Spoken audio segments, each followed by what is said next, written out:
Assalamualaikum warahmatullahi wabarakatuh. Perkenalkan, nama saya Sarmila dengan NIM 22650098. Nah, di video ini saya akan menjelaskan tentang rekayasa perangkat lunak atau software engineering. Di pertemuan kali ini dia tentang software dan karakteristiknya. Masuk pada sejarah software engineering. Pada tahun 1950, istilah software engineering digunakan pertama kali pada akhir 1950-an dan awal 1960-an. Saat itu masih terdapat perdebatan tajam mengenai aspek engineering dari pengembangan perangkat lunak. Dan di tahun 1968, pada tahun 1968 dan 1969, Komite Sains NATO mensponsori dua konferensi tentang rekayasa perangkat lunak yang memberikan dampak kuat terhadap pengembangan rekayasa perangkat lunak. Lanjut pada pengertian dasarnya.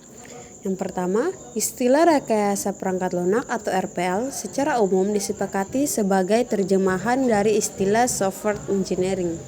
Yang kedua, istilah software engineering mulai dipopulerkan pada tahun 1968 pada Software Engineering, konferensi yang diselenggarakan oleh NATO. Ketiga, sebagian orang mengartikan RPL hanya sebatas pada bagaimana membuat program komputer. Padahal ada perbedaan yang mendasar antara perangkat lunak atau software dan program komputer. Yang keempat, perangkat lunak adalah seluruh perintah yang digunakan untuk memproses informasi. Perangkat lunak dapat berupa program atau prosedur. Program adalah kumpulan perintah yang dimengerti oleh komputer, sedangkan prosedur adalah perintah yang dibutuhkan oleh pengguna alam memproses informasi. Kemudian lanjut pada pengertian dasarnya. Pengertian RPL sendiri adalah suatu disiplin ilmu yang membahas semua aspek produksi perangkat lunak, mulai dari tahap awal yang analisa kebutuhan pengguna, menentukan spesifikasi dari kebutuhan pengguna, desain, pengkodean, pengujian, sampai pemeliharaan sistem setelah digunakan. Kedua, dari pengertian ini jelaslah bahwa RPL tidak hanya berhubungan dengan cara pembuatan program komputer.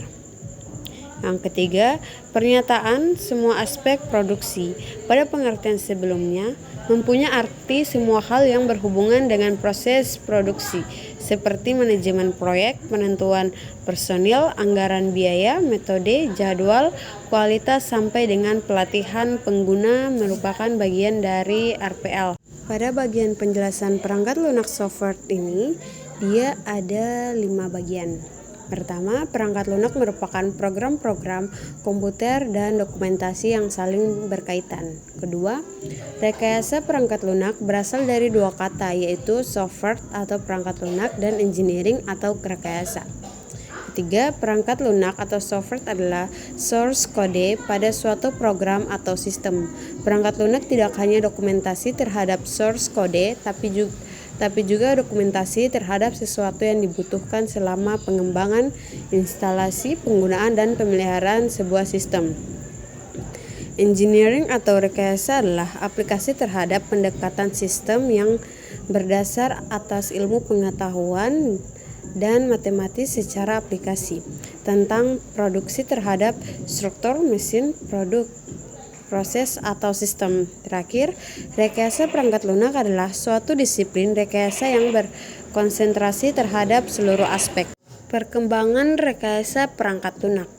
Yang pertama, meskipun baru dicetuskan pada tahun 1968, namun RPL telah memiliki sejarah yang cukup panjang. Dari sisi disiplin ilmu, RPL masih relatif muda dan akan terus berkembang. Kemudian, arah perkembangan yang saat ini sedang dikembangkan antara lain yaitu meliputi tahun dan kejadian. Ruang lingkup rekayasa perangkat lunak atau software engineering. Yang pertama, rekayasa perangkat lunak telah berkembang sejak pertama kali diciptakan pada tahun 1940-an hingga kini.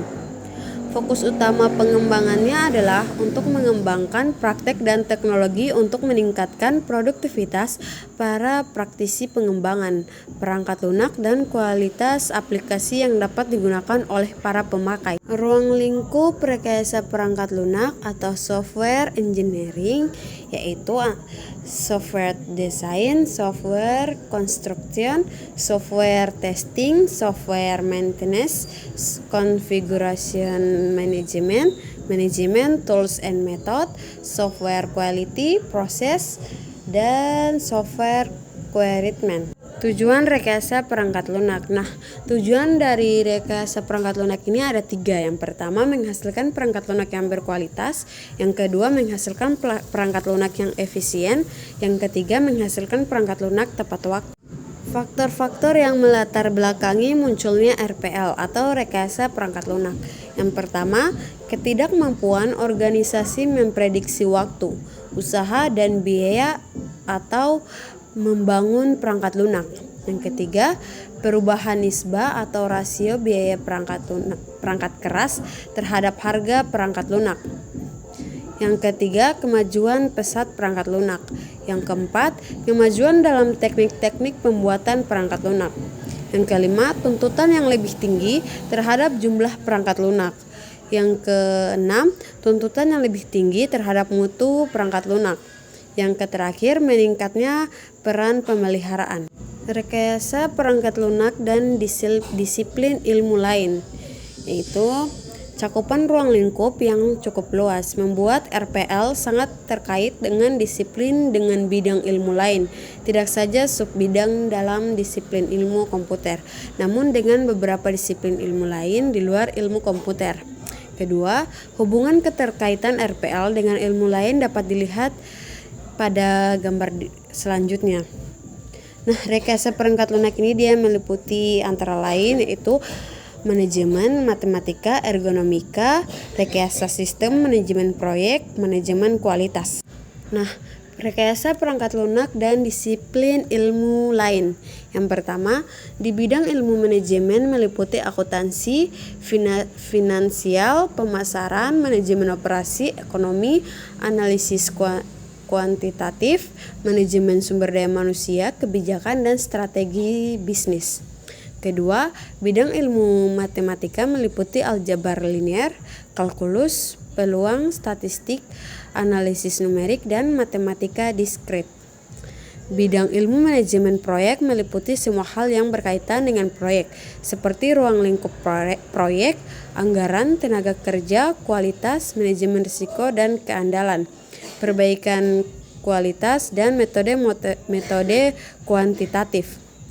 Yang keempat, bidang ilmu ergonomika menyangkut hubungan atau interaksi antar manusia dengan komponen-komponen lain dalam sistem komputer. Yang kelima, bidang ilmu rekayasa sistem meliputi teori sistem, analisis biaya, keuntungan, pemodelan, simulasi, proses, dan operasi bisnis. Masuk pada bagian sifat dan karakteristik software. Yang pertama, software merupakan elemen sistem logik dan bukan elemen sistem fisik seperti hardware. Yang kedua, elemen itu tidak aus tetapi bisa rusak. Yang ketiga, elemen software itu direkayasa atau dikembangkan dan bukan dibuat di pabrik seperti hardware. Hardware versus software.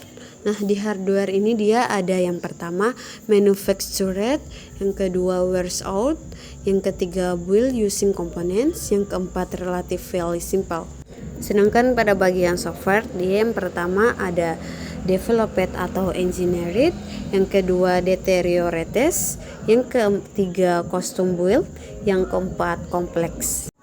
Pada bagian kategori perangkat lunak secara umum ini, dia dikelompokkan menjadi 7 bagian. Yang pertama, perangkat lunak sistem, sekumpulan program yang ditulis untuk melayani program-program yang lain, seperti compiler, editor, dan utilitas pengatur file. Kedua, perangkat lunak real time, program-program yang memonitor atau menganalisis atau mengontrol kejadian dunia nyata pada saat terjadinya real time event. Yang ketiga, perangkat lunak bisnis memproses informasi bisnis seperti payroll, inventory, dan lain-lain. Yang keempat, perangkat lunak teknik dan ilmu pengetahuan ditandai dengan penggunaan algoritma number crunching. Selanjutnya, embed software, produk yang ada dalam read-only memory dan dipakai untuk mengontrol hasil dan sistem untuk keperluan konsumen dan pasar industri. Yang keenam, perangkat lunak komputer personal sesuai kebutuhan personal seperti pengolah kata, angka, dan manajemen database. Yang ketujuh, perangkat lunak kecerdasan buatan menggunakan algoritma non-numeris untuk memecahkan masalah kompleks yang tidak sesuai untuk perhitungan atau analisis secara langsung. Selanjutnya pada bagian tipe-tipe software ini dia yang pertama sistem software. Sekumpulan program yang ditulis untuk melayani atau menunjang program lainnya seperti compiler, editor, utility, sistem operasi, driver, dan prosesor telekomunikasi. Yang kedua, application software. Program standalone yang digunakan untuk menyelesaikan kebutuhan bisnis tertentu, seperti aplikasi untuk memfasilitasi kegiatan bisnis atau pembuatan keputusan atau teknik manajemen. Point of sale transaction processing real-time manufacturing process control. Yang ketiga, engineering and scientific software. Software yang dicirikan dengan algoritma numerik.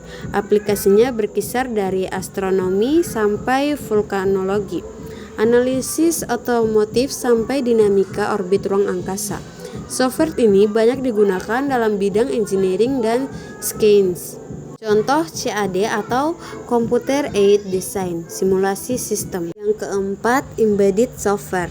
Software yang disimpan dalam memori tetap atau ROM, read only memory, digunakan untuk mengontrol fungsi sebuah produk.